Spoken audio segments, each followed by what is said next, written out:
from all angles of Nigeria, there are threats. There are threats all over, and there is agenda to run over the country. And ab initio, I never understood this thing like this. I am one of the people that usually talk about confederal system of government, let people be on their own. But from what is happening, the major problem, the major solution is separation. Yes, that will be the only solution that will save people's life, because the threat is too much, and what we are seeing on ground in Nigeria is too much. We're everywhere there. We're also in the south. So we are waiting for the slightest signal. We will finish you people and take over this land. So they claim that Nigeria belongs to Fulani. They said that is why we are afraid of, I've been talking about this open grazing and this Roga. Yeah. They have a plan. They have a plan. And I accuse the soldiers who are not non-Christians. Some of them are Fulani. They are part of it. Because they are shooting these men. When our people wanted to comb the bush, the soldiers said, if you move a step, we finish you. Don't go there. So they know where the boys are, they know the location, and what they do is in the daytime they use their cow to confuse. If you are depending on the armed forces to stop the killings, you will all die one by one. The armed forces are not neutral. They collude with the armed bandits that kill people, kill Nigerians. They facilitate their movements. They cover them. Quickly, maybe you'd like to react to some of the things that have been said, but my question to you also is, where have we been getting it wrong as a nation? Why are we still having this conversation even after many years and several efforts? One of the key reasons why we are getting it wrong is because of people like Sheikh Mahmoud Gumi. In a clear case of a war, because he's talking about bloodshed, there has been bloodshed. Nigeria has been a theater of war for almost 2 decades. Possibly it is not affecting him directly because most of the casualties, most of the mass murders is that of Christians. If for one reason or the other, which I'm not campaigning for, the North severs its relationship in Nigeria moves away, I can assure you within 3 months, the South will disintegrate. And also, on the other hand, we will not stop celebrating the recognition of Nnamdi Kanu. The man is a force to be reckoned with. If you doubt it, you can imagine how many people are following him.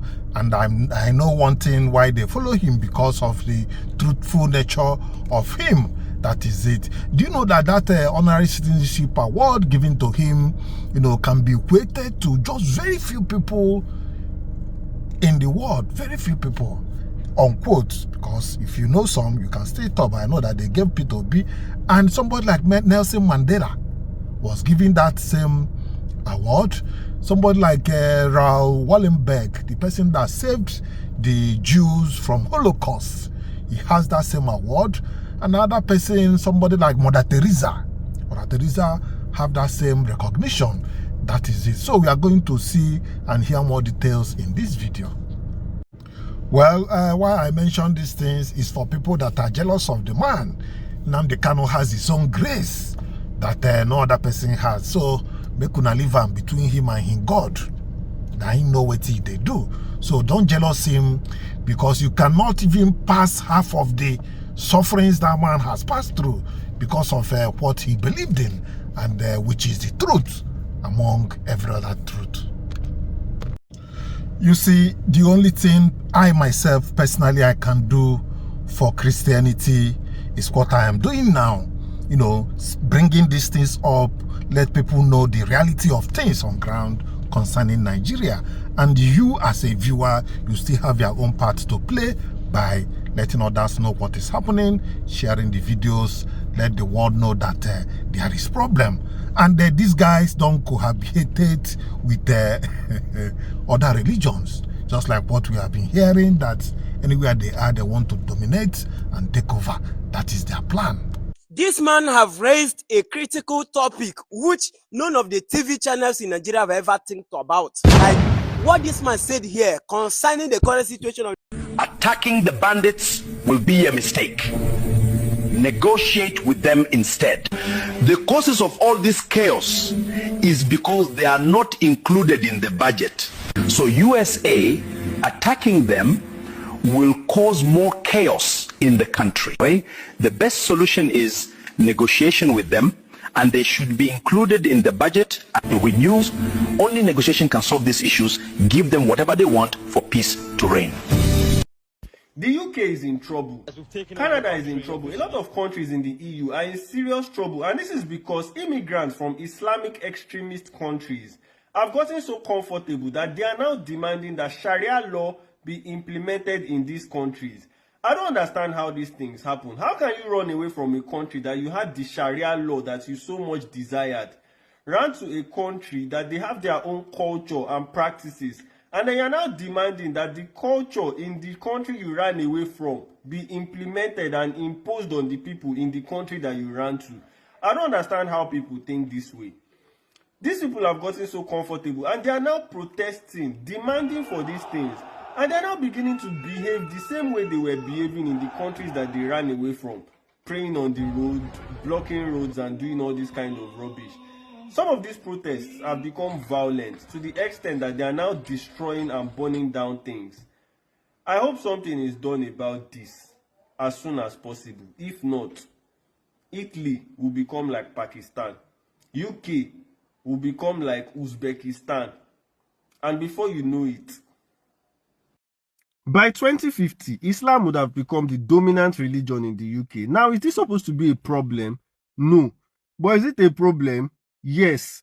And why am I saying this? It is because, unlike other people that feel it is okay to allow people to practice whatever religion that they like, these people do not consider it okay for any other religion to be practiced in a place where they have the majority.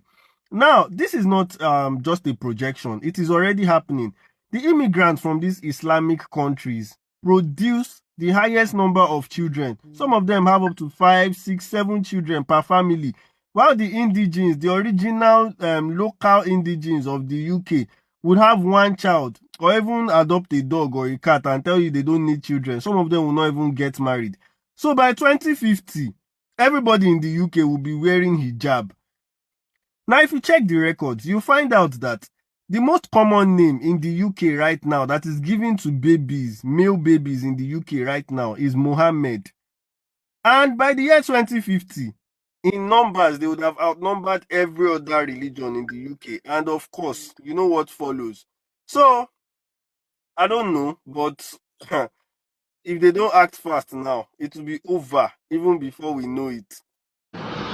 These people told us that they are going to bring, after buying enough weapons, they'll bring all those that have been put in disarray or driven away from Zamfara, Katsina, Zambisa Forest, that they are all coming to locate themselves in Igbo land, that there's no security in Igbo land, that they will come there and then they will deal with us.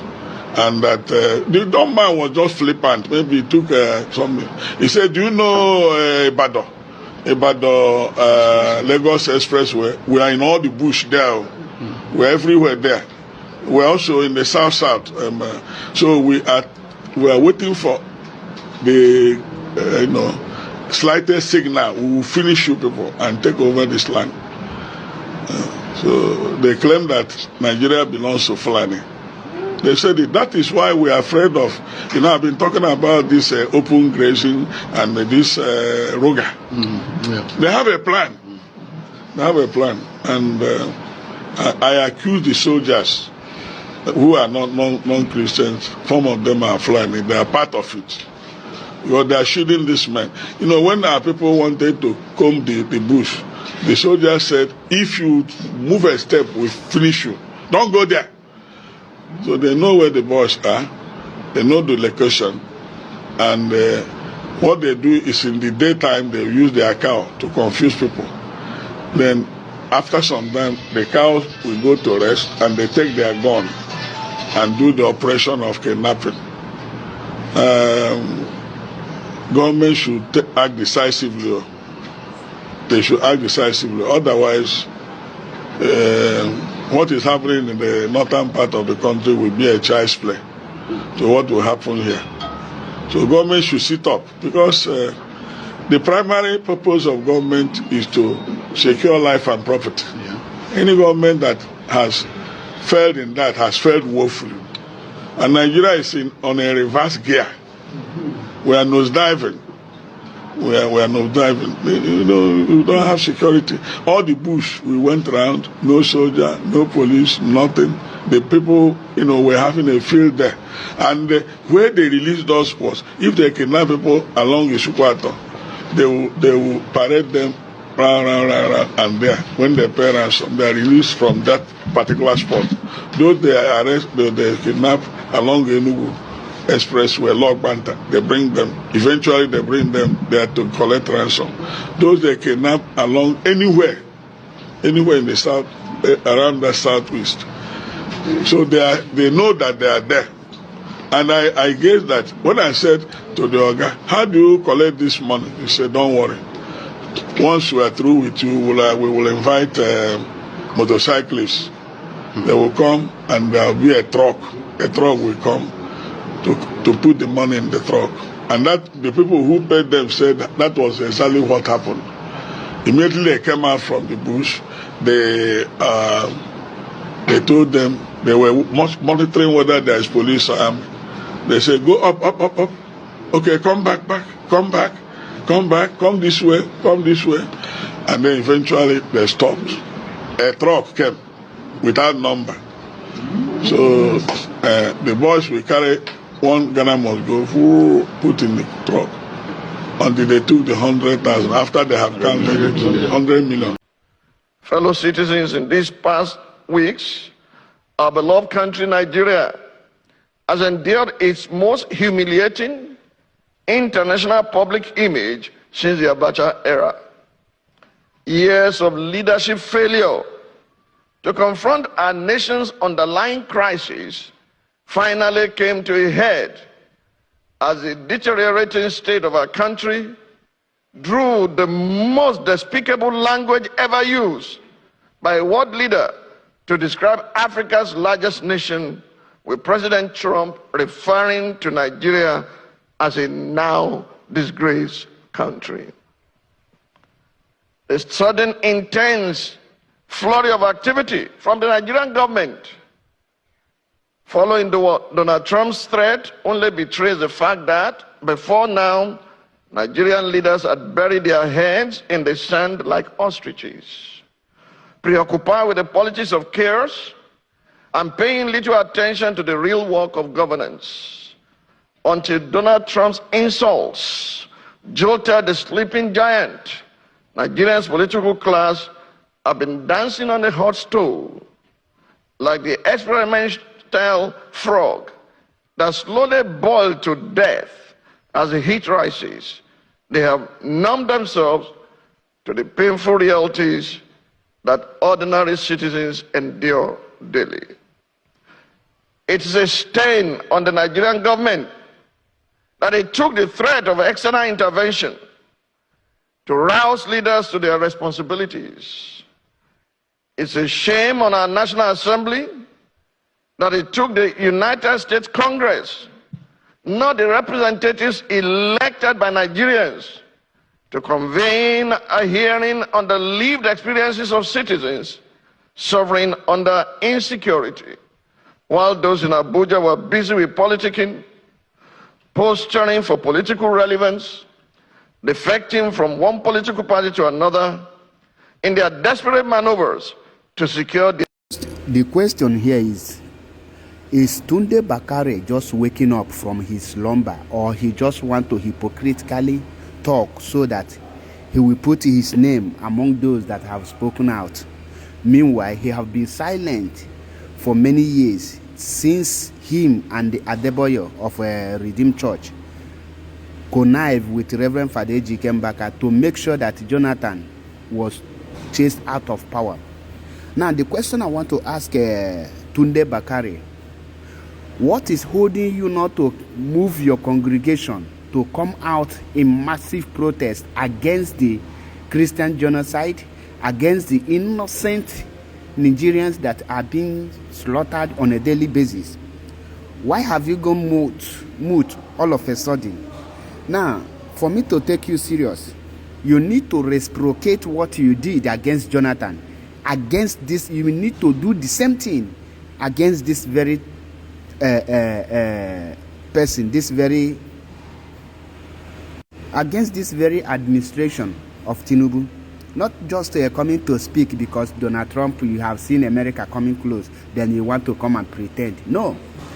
Those of you who protested against Jonathan, you, Adeboye, and Mbaka need to come together now, mobilize Nigeria for a very massive protest. That is the only thing that we want now. Well, I like that backlash that is being given to that, sorry, Pastor Bakari. You know, yes, he's a pastor, he's an ordained pastor, but the truth is that double standard is not good. During Goodluck Jonathan, he was among the people that came out openly to protest. Then things were better. Things were very, very better that time. But now, he hasn't said anything. It's just because that Trump intervened that he now came out to drop one or two, sentences. Well, God is watching us.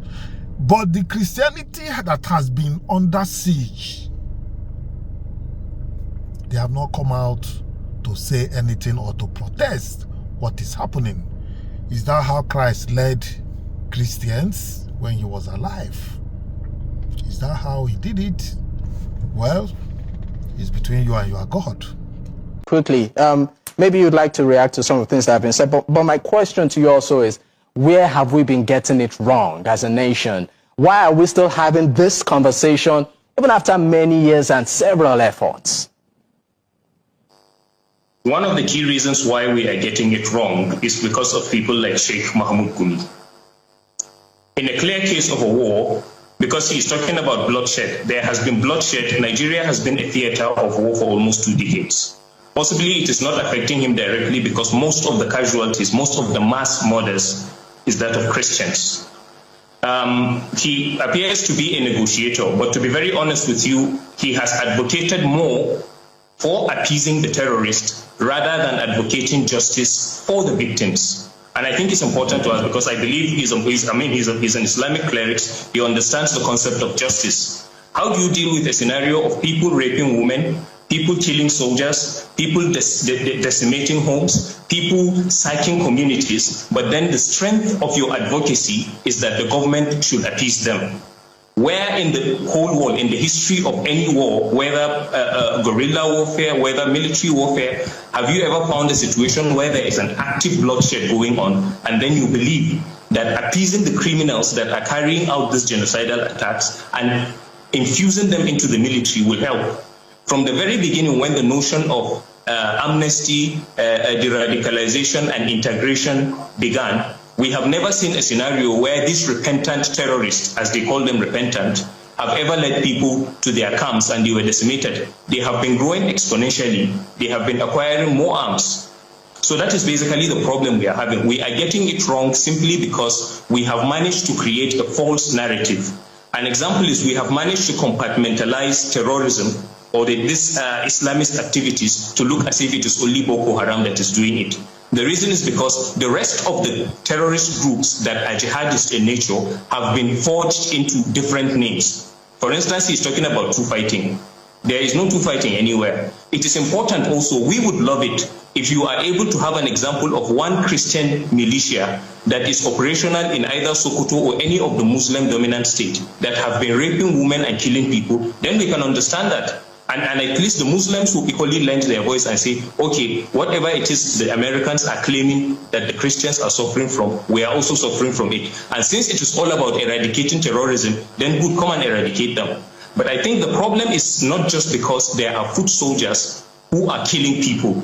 It is because there are people who are sympathetic to the jihadist cause, there are people who are sponsoring them, and the involvement of any foreign nation in a scenario where there is a genocide does not end with the foot soldiers. It traces those who are sympathetic to their cause, whether because of political or religious or ideological beliefs. It equally traces those who sponsor them. And I think that is primarily where the problem lies in Nigeria. We are not sincere with the war against terrorism. Once it involves, because wherever you go to, we can't force ourselves. Most of the time, you find a lot of Muslims claiming that these people, they are not truly representing Islam and all of that, blah, blah, blah, and all of that. But the truth is that there is an Islamist, well-armed Islamist jihadist group that has been massacring Christians. And what we find, unfortunately, people who should be speaking or condemning this act are busy trying as much as possible to create sympathy for them. You can imagine him saying that killing the terrorists will now amount to genocide. Then what would you tell the people that have been burying there? For instance, just of late in Yelewata, over 250 people were killed. But he describes that not as a genocide. He says two fighting, even though we don't know of... All right, Zari Yusuf. I mean, we are really trying to manage time, and I know you have a lot to say. But let me bring the conversation back to Sheikh Gumi. Sheikh Gumi. See, following the footsteps of China, the German government has officially banned the activities of Islamic Brotherhood in their country. Yes, listen. The German government has announced the dissolution of the Muslim association, Muslim Interactive, accusing it of rejecting the country's constitutional order and promoting extremist ideology. The decision marks one of the most significant domestic security actions undertaken this year by Germany's Federal Ministry of the Interior. Early on Tuesday morning, security operations were launched across several German cities. Raids were carried out in 7 buildings in Hamburg, where Muslim Interactive was originally founded in March 2020. So they said, according to what they said, Islamic Brotherhood was trying to topple their government by installing caliphate in their government and outrightly rejecting the German constitutional order. I mean, their constitution, they were rejecting it. This was a set of people that came into Germany helplessly with the intention to work in Germany and live their lives. But look at what they are doing now. They've tried to see how they could penetrate the German government, and at the end, they stage protests to bring down that government. That is what they do. When I made video about it the other time, how China dealt with these people ruthlessly, some Muslims came under my comment section and they were bashing me, sending me all sort of threat message. Look, many of these Muslims fail to understand the difference between Islamic Brotherhood and general Muslims. There are big difference between these two people. In fact, Islamic Brotherhood see general Muslims as fake Muslims. I give you an example. If you look at Nigeria, for example, if you look at the topographical environment of Nigeria, Islamic environment, you will see that there are a set of Muslims that are located in the southern part of Nigeria and northern part of Nigeria. If you look at the Muslims that are living in southern part of Nigeria, they are a set of Muslims that don't have time for barbarism. They don't have time for violence. They don't have time for jihad. They have a blend of Western civilization. They are a set of Muslims that actually, love education and live with Christians.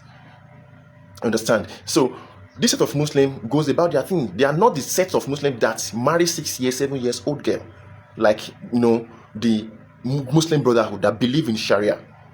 When you look at the northern parts of Nigerian Muslims, these are a set of Islamic Brotherhood. This Muslim, you see, they believe in jihad. They believe in lynching anyone that insults Muhammad. They are the set of Muslims that take after the Muhammadic order of Islam. This set of Muslims, see, they don't go to school. They are stark illiterate. And if you look at the lifestyle of Prophet Muhammad, according to Shura 7158, it was an omni. Omni means stark illiterate. He did not go to school. In fact, his childhood was marked with abject poverty, according to Quran. So he couldn't have written Quran in the first place. In fact, Muslims believe that Quran was by divine revelation. That Quran was sent down. They call it Tanzi. Surah 53 verse 4 clarifies this. I'm not the one that said it. It's in your Quran. So general Muslims read Quran. Why the Islamic Brotherhood read Muhammad? They follow the lifestyle of Muhammad. You see them, they are the set of Muslims that impregnate 6 years, 7 years old girl. Now let us leave Nigeria Muslim and let us go to Arab Muslim outside Nigeria. There are two sets of Arab Muslims. There are one that are in UAE, United Arab Emirates.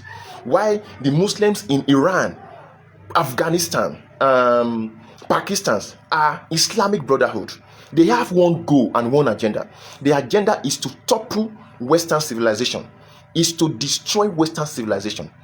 Go and look at the history of how they began Islamic Brotherhood by a teacher called Azan Abana. He was a sheikh, an Egyptian school teacher. So after the crumble, the abolition of Ottoman Empire Caliphate by the Western, power in the year 1922 or thereabouts. So Islamic Caliphate fell and European power took over. So a number of Muslims were not happy about it. So they established what they call Islamic Brotherhood. And their sole agenda is to make sure that they destroy Western civilization. I will talk more about this in my next video. They have two methods of operation: subversive method and jihadic method. Jihadic method is applicable when there is need for it, while subversive method is they have a way of penetrating you from the grassroots. Deceiving you from the grassroots. Present themselves to you as if they are helpless, they are poor, whereas they are trying to corrupt your system. That's what they are doing in the US right now. So German government actually sensed this and they quickly act immediately.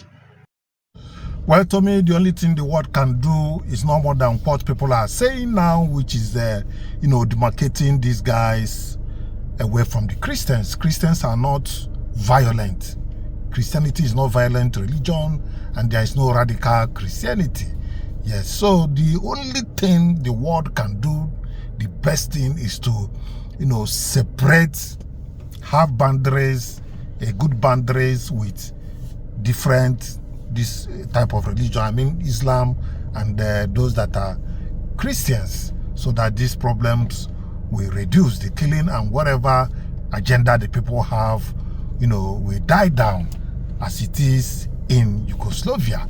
So having said that, let's hear what Barrister Darlington has to say about Nnamdi Kanu citizenship.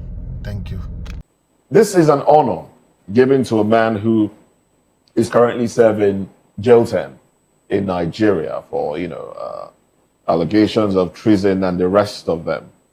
But what does this really mean for Nnamdi Kanu, the sentence that he's serving? Does this mean that the United States of America will officially step in and, impact his early release? Barrister? Yeah, Moses. I thank God for what we are hearing and seeing today concerning Nnamdi Kanu, because when we said it initially that this man is innocent, he didn't commit all these offenses that warrant life sentence. People said that we are being sentimental. We are being sentimental. And I keep asking them, where is that country that have named Nnamdi Kanu as a terrorist in the whole world? None. So it is a shame to the federal government of Nigeria for what they did to Nnamdi Kanu. It's a shame on them. Seriously. And I know that with time, Donald Trump will look into Nnamdi Kanu's matter. It's a matter of time. We are getting there. It is one thing at a time.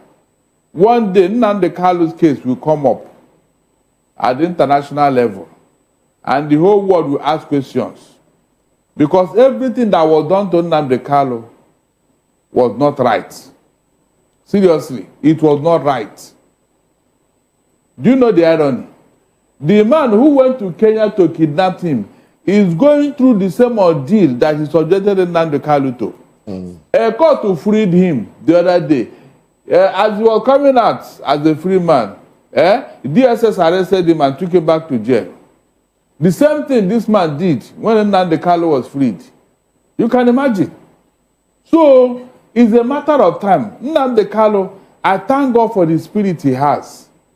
Nothing will happen to him. He will come out. Nothing will happen to him. Yes. But Barrister, what is the essence of granting honorary citizenship to a man that is serving life sentence? What's the essence of it? That means they didn't believe in what you have done.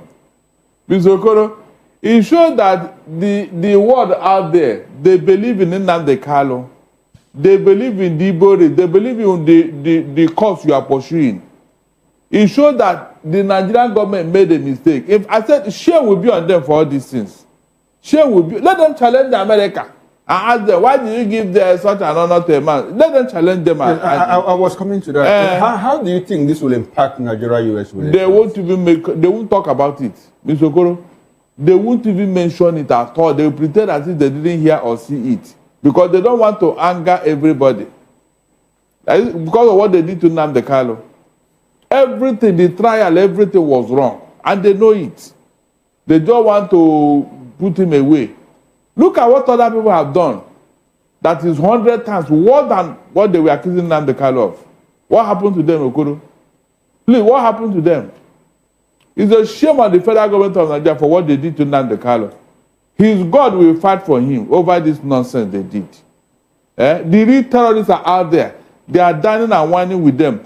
A foreign terrorist called Toju Bello is there, issuing threats, giving order, and villagers are leaving their homes, leaving their families. How much influence can America have over a court's ruling in Nigeria over a citizen of Nigeria? How much influence can America have? As I talk to you now, 80 prisoners have been released in Venezuela on the orders of Donald Trump.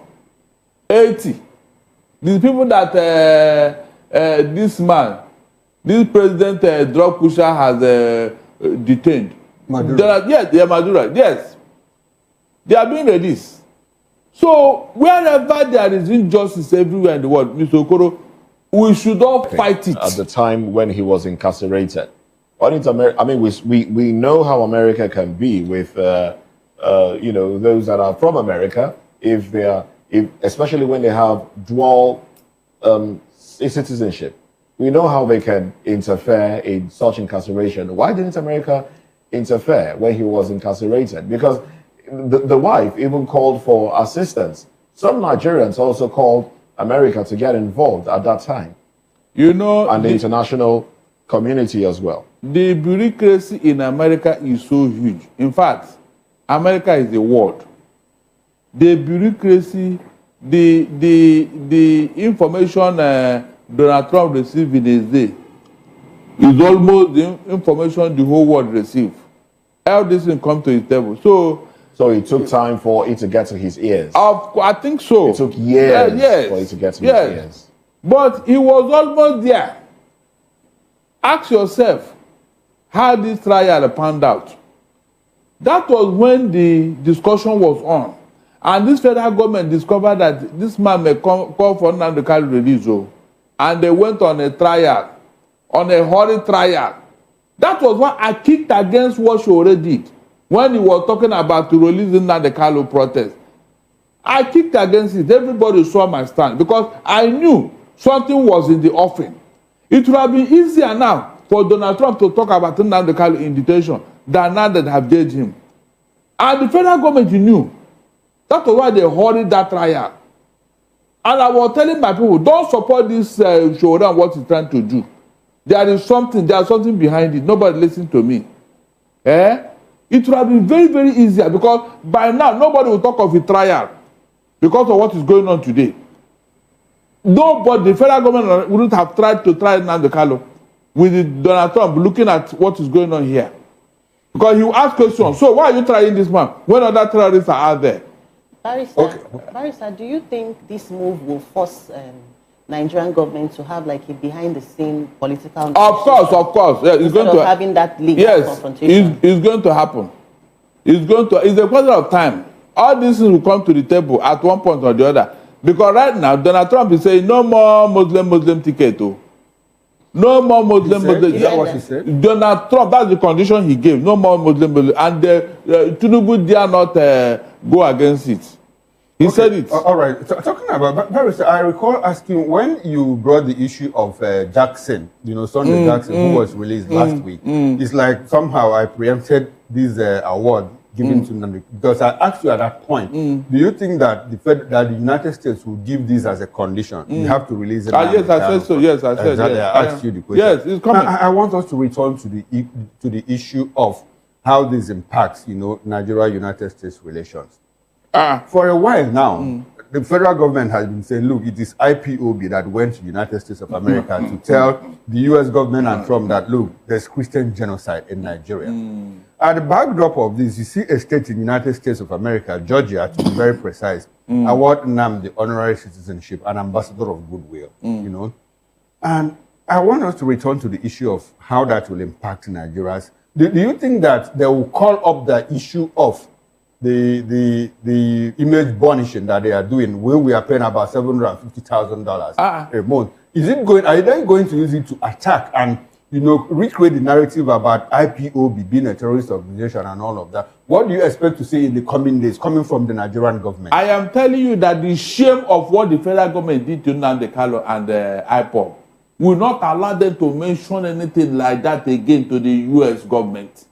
Because they know that the U.S. government is not in support of what they did to Nnamdi Kanu. So they wouldn't even want to attract any attention. That's why I'm telling you that they will keep quiet over this award they gave Nnamdi Kanu. Even when they insist that it was IPOB that pulled Trump into Nigeria. All those ones are rumors. It's not even the federal government. It's some hangers on. No, the federal government has said that. It was in the Guardian of Friday. Let them make all those noise. But did you hear the U.S. make noise about it? Did it attract any international attention? That one is by the way, because you and I know the truth, that this is propaganda. The genocide going on in Nigeria is known by the whole world. So why would you say it was Nnamdi Kanu or IPOB? Can you just imagine? Barrister, this award, this honorary citizenship given to Nnamdi Kanu, is it going to internationalize this matter? And I'd also like to recall that Nnamdi is a British citizen. And in all of this, UK has been mute, you know, over the issues since trial and all of that. They never interfered. They never said anything. A British citizen being tried in another country, sentenced to prison, life sentence and all. Do you think that it will somehow internationalize the Nnamdi Kanu problem? It will. I told you here, it's a matter of time before Nnamdi Kanu's case will come to the front burner internationally. America will pick it up at one point or the other. I said it is one thing at a time. At a point, when this matter gets to the level it will get to, Donald Trump will intervene and ask questions. I'm not joking. If they can relieve that Jackson man, why would they release the Nnamdi Kanu? No, tell me. Because these are men of injustice. It's injustice on his own. So all those things that they accuse IPOB and Nnamdi Kanu, the whole world has seen that it was just a travesty of justice. No, that's why nobody is buying into what the federal government is doing. Nobody is paying attention. UK, you are talking about, UK have interest in Nigeria. Okay. They have interest from the day of amalgamation till now. UK never wanted Nigeria to breed. They want us to remain where we are, where they kept us. And so, if there's anybody that is coming to change the status quo, they will not be comfortable with it. Okay, so apparently they are in tacit support of Nnamdi's sentence. Of course, that's why they never said anything. You can imagine. That's why they never said anything. They never said anything. Under normal circumstances, they are the one who's supposed to be at the front burner instead of Donald Trump of America. Being a British citizen. Yes, not even that. Being a colonial master. They should be interested in what is going on in Nigeria. No, you already said they have interest in what is going on. I am trying to buttress the fact that they are not Nigerian friends. Okay. That's why they are keeping mute. Because some people want to topple the status quo they left since 1914. And so they won't be happy with it. So anybody that want to go toward that route, they won't like it. Anything that they not the handed power to is doing, they will support it. Because they want it to remain like that. That is the British people for you. Always looking for a way to suppress people. That's why they lost their prestige in the whole world. They lost it. Barrister, you said something in the course of this program.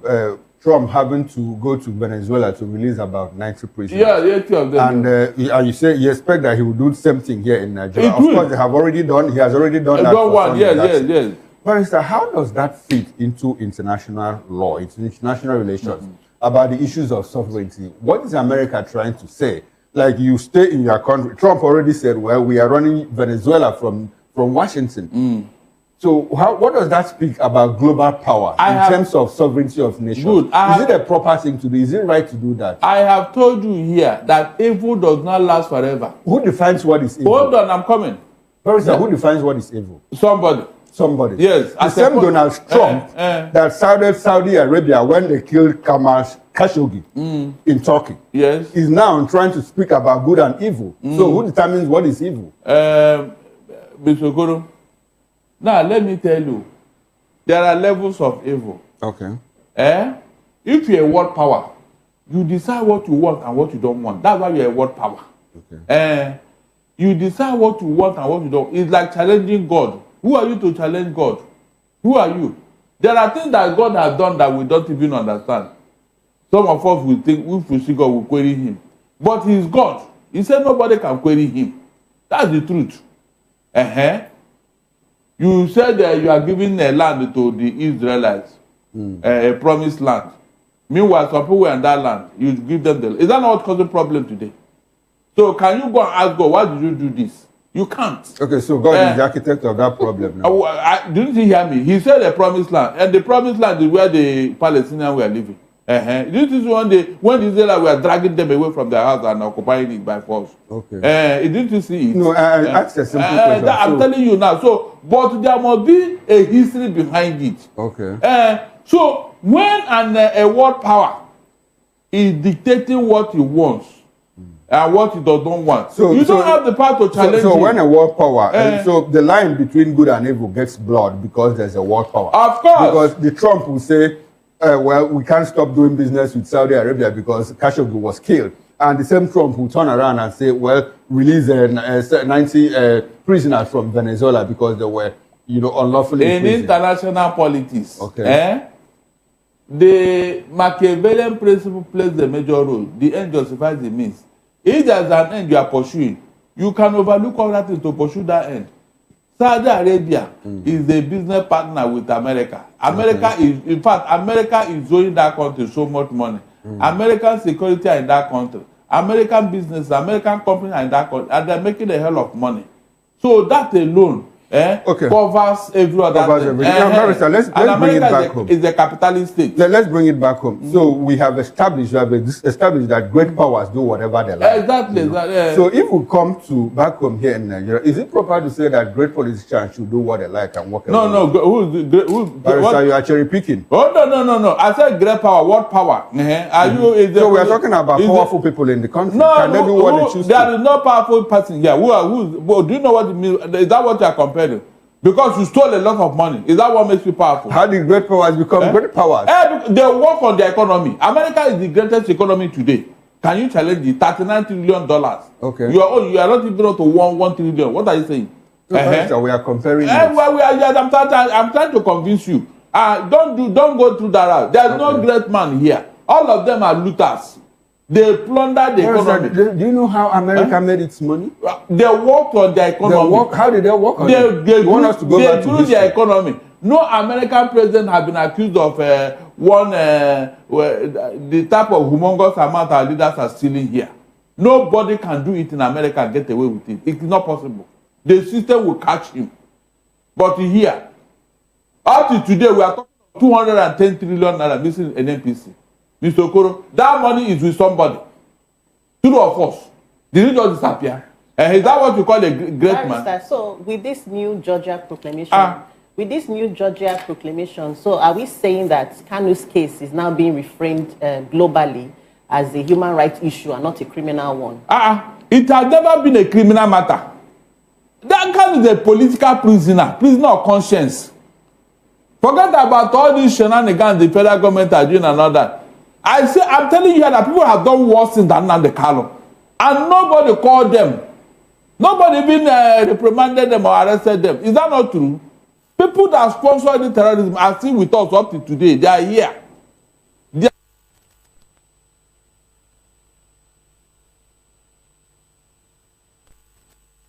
Plateau. Did IPOP occupy any place in the southeast? No, tell me. These are facts that you and I can verify. So what happened to those people? You left them as if it does not matter. But you can arrest Nnamdi Kanu and imprison him, Abi. God will save him. God will bring him out of that place. I'm very, very sure of that. No matter what they do. Kalu is a true Igbo son. The God of Igbo land will save him from there. He will come out. Because it has happened. Just last week, Al-Mustafa, the former CSO to Abacha, was freed by the Supreme Court. Was freed after how many years? He was in detention throughout Obasanjo's regime, two of us. So if some people can go free, why can't Nnamdi Kanu? Okay, Barrister, let's come further home. This award to Nnamdi Kanu, now this recognition, how do you think is going to impact federal government IPOB relations in the coming days? I mean, they will now with this award, they should not be having a rethink. Okay. Yes, they should not be having that a world power, a state, in the country of the world power is recognizing Nnamdi Kanu. And that up to today, nobody has seen Nnamdi Kanu as a terrorist. So it should give them a rethink. That is just the truth. Barrister, this award, we understand, it's just honorary. It's not legally binding. It doesn't confer U.S. citizenship on Nnamdi Kanu.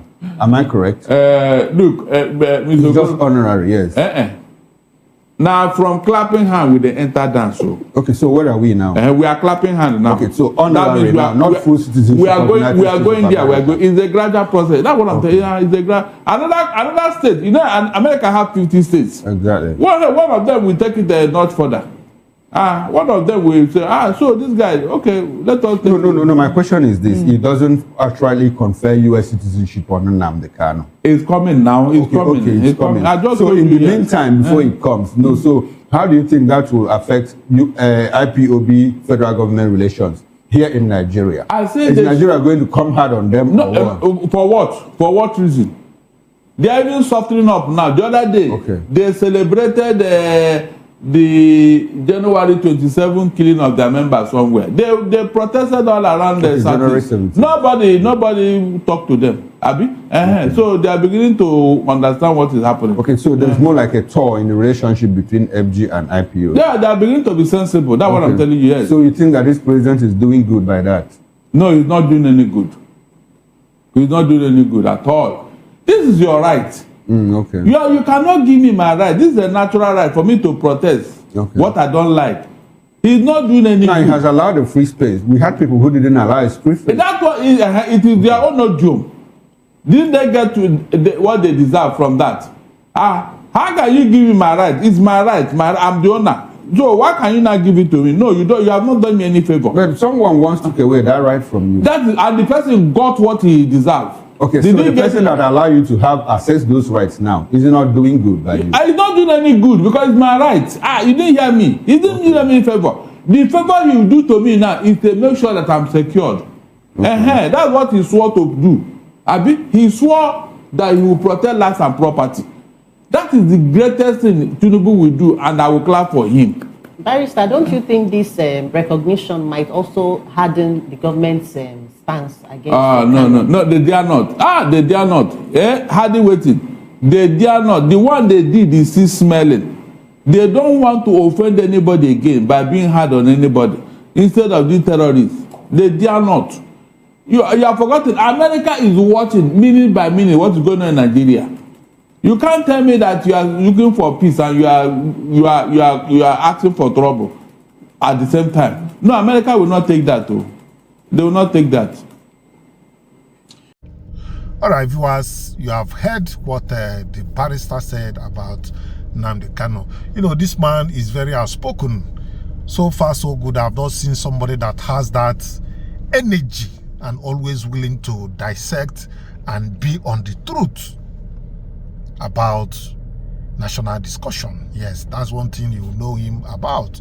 You know, truth is always straightforward, and it's very difficult to defeat the truth. Maybe temporarily they might be, you know, managing to cover the truth, but at a point the truth must come out and everybody will see it.